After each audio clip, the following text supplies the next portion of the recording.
Why don't we talk first about the SpaceX IPO? We're anticipating it's going to be here later this week. Sure. Even come Friday.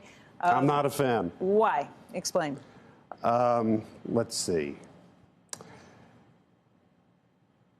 You know, if you read the prospectus, I mean, there's some amusing stuff in the prospectus. Like, my favorite part of the prospectus is that one of the things that SpaceX wants to do is asteroid mining. I thought that was kind of funny. It's there's some asteroid mining going on in this sci-fi show on Apple called For All Mankind. It's a central theme, yeah. But I think the probability of asteroid mining happening anytime soon is pretty low. But I think what is probably most important in the prospectus is how capital intensive SpaceX has become. So if you go back to fiscal year 2023 and you compare revenue to CapEx, CapEx was only 42% of revenue. Mm-hmm. And in the most recent first quarter, it was 215% of revenue. And that's because back in fiscal year 2023, SpaceX was not in AI. Mm-hmm. It was just in Starlink and, so it's not even space that's so hard. It's the AI. It's the AI that is incredibly capital intensive. And Grok, with all due respect to Elon Musk, is not a world-class AI company. You know, I don't think anybody speaks of Grok as at the leading edge. No, but the compute power that they are building has even players like Anthropic. No, I understand that, but what you're talking about is an unbelievably capital-intensive business. So not like the software company. It's not like a software company.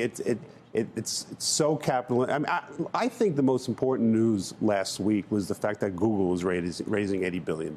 Right. And even though it's got a ton of cash flow. But if you're going to spend when it spent $90 billion last year, yeah, it could handle it from its own cash flow. When it's spending $180 billion, it's got to raise capital, and not just capital, stock.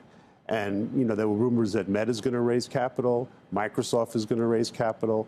The whole tech sector is being transformed because it's so from an asset-light business to an asset-intense business. Yeah. And the other thing I would just point out is, despite the incredible sums of money that are being spent, what's being produced in terms of LLMs and agentic AI, which is great, is not really differentiatable. There's not that much difference between ChatGPT. It's very commoditized. People are switching constantly from one to the other. There are no moats. So for all the money that's being spent, what's being created, it seems to me at this point, is a commodity. So why do you think Berkshire Hathaway stepped in and took $10 billion of that Google? I have no idea. I mean, I really don't know. I mean, look, Google, there's a lot of other reasons to own Google other than AI. Mm-hmm. But there's no question in my mind that the business has become capital intensive, no moats. And the other thing that's happening behind the scenes is that until now, companies have been charging for tokens way below the cost of tokens. And that's actually starting to change. Microsoft's GitHub is now charging actually for the tokens. And if you go on the Reddit boards, you're seeing that there's a lot of pushback. So it's going to be very. Question whether the business can survive once they go. I don't know about survive, but or thrive, maybe I should say. It's going to be very interesting to see how heavily people are going to be using AI once they get actually charged for the actual cost of the tokens. Andrew's got a question too. Andrew. Hey, Steve, I don't disagree with you that right now XAI is behind in terms of relative to these other LLMs or even the possibility that they all become commoditized. What I don't understand, though, or I don't understand about your take on all this is, to some degree, SpaceX right now, in terms of getting things into orbit, getting to space, is a monopoly. It's a monopoly power that ultimately will be able to charge, at least for some period of time, monopoly rents. I don't know what kind of multiple you put on monopoly rents, but when you think about the prospect of, and even if they don't have monopoly unto itself, the idea that they may be 2, 3, 4, 5 years ahead of others once others even get into the same competitive zone, whether it turns out to be I think your expectation is not going to be a good investment, and that's the part that I'm trying to understand. I found it's never been a great bet to bet against Elon. I'll grant you all that, but if you look at and that he seems to find new ways he finds new ways constantly to make money, whether it's the Google deal or the Anthropic deal. He may ultimately buy Tesla, put Tesla inside the thing. Maybe that'll. I mean, I don't know. Well, let me address it. If you again look at the S1, the TAM, the total addressable market, is defined at 28.5 trillion. 85% of that TAM is in AI. So even if everything you say about SpaceX and Starlink is true, the entire company is being bet on AI in terms of its future, not on space and not on Starlink. Those are his words, not mine.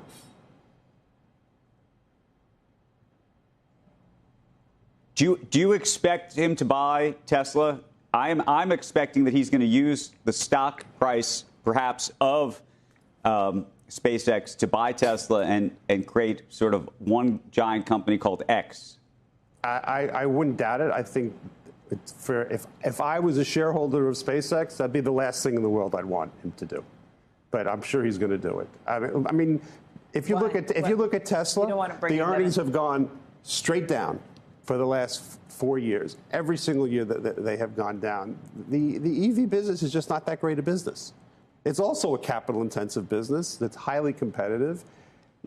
China produces EVs much cheaper than Tesla does. If I was a SpaceX shareholder, the last thing I'd want would be for him to buy Tesla. Yeah, there have been people who said the way to get into SpaceX, if you can't get a hold of the shares is to buy Tesla. Yeah, right. I wouldn't doubt that he buys it, but like I said, that's not something I would want him to do. Your bigger concern is that there's a lot of good news here, but you think it's already all been baked in to expectations at this point? Oh, it's more than baked in. I mean, the 28.5 trillion TAM is almost as big as the entire GDP of the United States of America. I mean, what I love about the S1 is it reads like a science fiction novel. It really does. People who have bet against Elon Musk in the past have gotten burned if they've shorted him. Is this I have no interest in shorting this. I'm just not playing. Yeah. It's not something that I think the valuation's silly. And people want to play, go play. But you're talking about something that's pure momentum. But I don't see the valuation at all. Recently, in one of the interviews, big short investor Steve Eisman explained why he is not a fan of the upcoming SpaceX IPO, viewing its valuation as pure momentum driven by unrealistic expectations. Although he has no interest in shorting Elon Musk, he outlines several fundamental structural concerns. Extreme capital intensity. Eisman notes that SpaceX has evolved into an incredibly capital-intensive business due to its aggressive entry into AI. According to its prospectus, capital expenditure surged from 42% of revenue in 2023 to 250% of revenue in the first quarter. The AI commodity trap. He argues that the broader tech sector is undergoing a massive shift from asset-light to asset-heavy models, forcing giants like Google to raise tens of billions to fund compute power.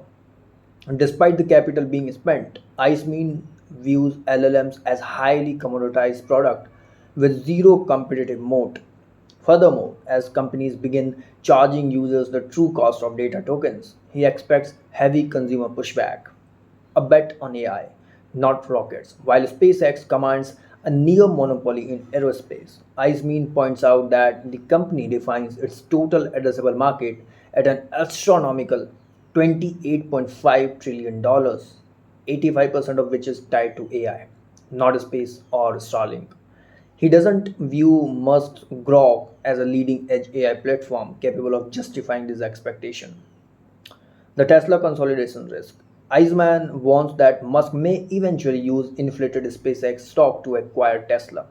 He considers this is a major risk for shareholders, as Tesla's earnings have declined for 4 consecutive years in an increasingly competitive global EV market. Ultimately, Iceman labels that prospectus a science fiction novel with a silly valuation, choosing to sit on the sidelines. That's it for today. And if you like this video, then please, if you love this video, then please like this video, share it with your friends, and subscribe to my channel. Thank you.